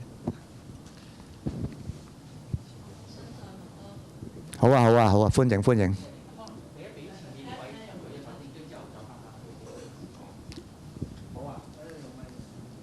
都夠大聲應該係啊。係請講。好精彩啊！多謝。調查啲工業意外啊，我就自己。咁其實我想問咧，我見你做 set up 啲儀器嗰陣時咧，而家會唔會都可以用到啲無人機啊，即係嚟去 set up 你？譬如可能你啲古蹟或者其他建築物有機會好高嘅，你未必度個架，同埋咧，如果你用得到，你啲波又點樣嚟咧？我見你真係喺地下啫個波。咁如果好高嘅，咁你啲波嗱，又點？我今日講啲例子咧係2010年啦，2011年成10幾年前㗎啦。今天嚟講咧，無人機係得嘅，無人機亦都可以能夠咧孭住個 laser scanner 嘅，有啲係做到嘅。咁呢又能夠有呢個功能咧，就可以應付到比較高嘅建築物咯。咁係可以嘅。但係就如果你純粹無人機拎嚟影相，始終都係嗰句説話啦。你影相就係冇 scanner 咁準嘅，但只不過影相，你如果最後嘅目的拎嚟睇下呢，就冇問題。要搞重建呢，要好準呢，就一定用 scanner。呢度我要強調一下先咯，要嚇。你話嗰啲高位，只不過你將個 scanner 升高佢啫嘛，咁有咩辦法呢？你係揾人。揾個腳架，再唔得咪用無人機咯嚇。因為當時都係揾梯嘅咋，人肉擒上去嘅咋嚇，或者喺上邊天台上邊咧問人哋開個窿，咁啊揾個人捐落去，咁樣連嗰啲 target 咯嚇。喺景賢你嗰陣時係咁嘅，唔夠咁高咪喺上面落咯，調翻轉喺上面落啫嘛，都係冇嘢㗎，都係見步行步咯嚇。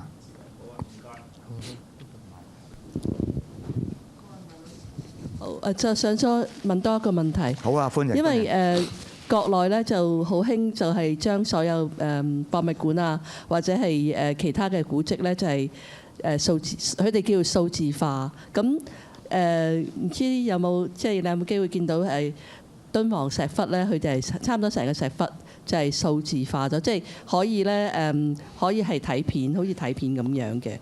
咁我唔知道嗰個技術同你呢個技術有咩區別咧？因為我唔識分啊。其實敦煌石窟咧已經做咗好耐啊，用激光掃描做咗好耐㗎啦。個技術冇分別，都係用激光掃描啊。佢做嗰陣時咧，嗰陣時我所知就咁嘅。佢喺前面咧整塊好似膜咁啊，然後將嗰啲 target 一點點咧就連喺前邊嘅。咁佢做激光掃描嗰陣時咧，就變咗佢唔使擺我啲波啊，用嗰啲點咧一個個圈咁咧嚟做搏嚟做即係搏嗰個 scan 嘅。好似嗰啲貼紙咁嘅啫嚇。即係其實好似我呢個圖，因為我做呢個嘢嗰陣時咧，你記唔記得？我咪講話要整好多貼紙喺度嘅。係啊，敦煌石窟嗰啲都類似用呢個技術、呢個辦法，因為呢個辦法比較方便啲。因為個石窟咧成塊垂直嘅壁畫嚟啫嘛嚇，佢唔係話好多轉彎抹角啊，垂直壁畫得嚟。係，咁佢有啲係凸面，有啲凹面啦。就用呢個辦法，佢仲要應該揸個手提嘅 scanner 嚟做嘅。手提 scanner 好處咧就係你對得好埋，好咁樣都得嚇。你擺鏡腳嗰啲咧就比較難，即係叫做做晒 cover 晒咁成個面啊。答唔答到你問題啊？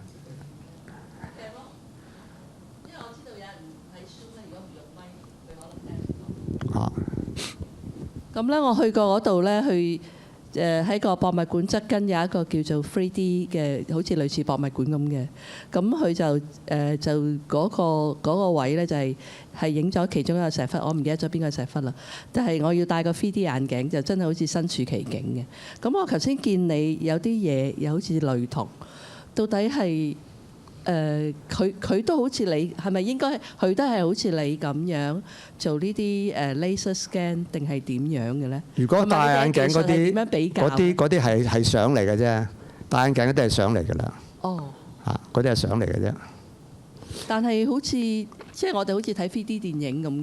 嗱，都再講多次咧，因為咧用激光咧有好多點嘅。要搞好多點，個電腦系統咧要好強大，同埋個 file size 好大嘅。你話要喺互聯網度咧撳幾多掣嚟睇咧，個背後係一定係相，就唔會係嗰啲 point cloud 嚟嘅。point cloud 好大嘅，講緊咧幾多個 G 幾多個 G 嘅。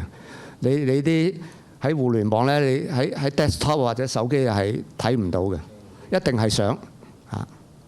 你剛才講嗰啲例子係一定係相。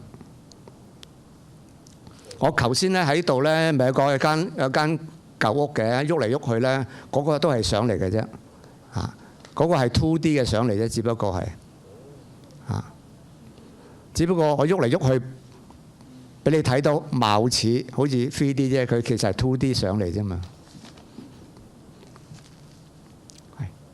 係跟住有幾個online 嘅問題咧，都想問一問嘅咁樣。咁其中一位就問咧：請問呢個3級歷史建築盧吉道28號有什麼特別嘅建築特色同風格嘅？3級潘屋啊？盧吉道盧吉道係28號。盧吉道咧就1924年起喎，有啲殖民地式嘅平房咯。咁所以佢係3級，即係唔係話好特別啊？3級歷史建築係咩意思咧？即係話佢都有啲特別嘅，我哋都盡力去保留，但係如果保留唔到咧，可以諗其他辦法。係咩意思？即係拆得佢1、2、3級就有咁樣分別嘅。係佢間屋裏邊咧有泳池添㗎，係睇上嚟同埋嗰時我聽咧專家講係一啲法國式嘅建築嚟嘅，法國式啊。咁大致上咁啦嚇。盧吉道28號其實如果你 Google 下咧都好多料嘅，多過我頭先講嘅料。明白。好。跟住同埋另一條咧就有英文問嘅，佢就話 Is the data open source? Is SFM or Gaussian splatting used？我唔知，可能佢個問題係咪唔夠清晰定係？俾我望下得唔得